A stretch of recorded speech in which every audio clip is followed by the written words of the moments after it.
Presented by Thasu Music। अभी आप सुन रहे हैं धर्मेंद्र निर्मलिया को।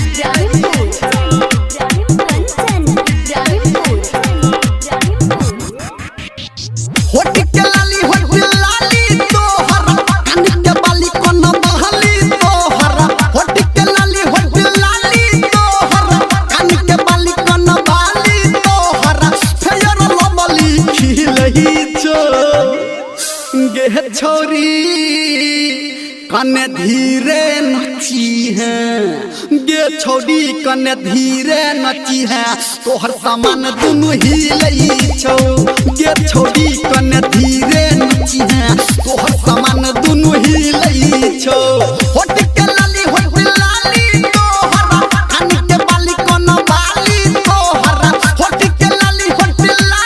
तोहरा कान के बाली कोन बाली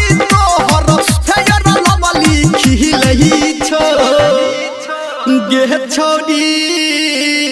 कने धीरे नची है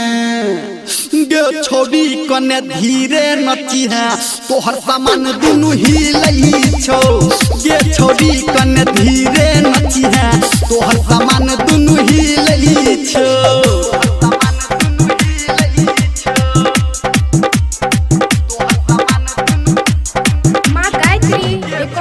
स्टूडियो मधेपुर बाजार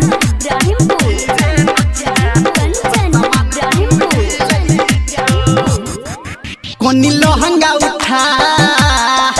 कोनी चोली सरका कोनी लहंगा उठा कोनी चोली सरका कोने कमर रहिला के बुचिया बात कहतियो सच कोने छोरा सबसे बच कोने ठुमके लगा के बुचिया हां कैसे के गजरा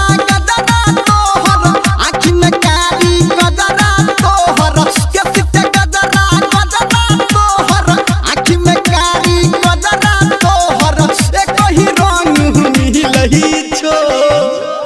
गे छोरी कने धीरे नची है गे छोरी कने धीरे नची है तोहर सामान दुनु हिलई छौ गे छोरी कने धीरे नची है तोहर सामान दुनु हिलई छौ।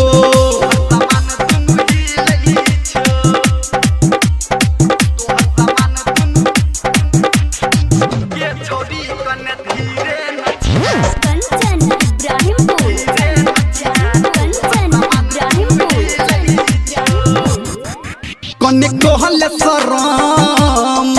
नहीं होगे गरम कने कहले शरम नहीं होगे गरम सब देख छो तोरा बुचिया तोहर जगह छोटा छोटा कहले ते फाइट धर्मेंद्र के सुन बुचिया हां हाथ के चूरी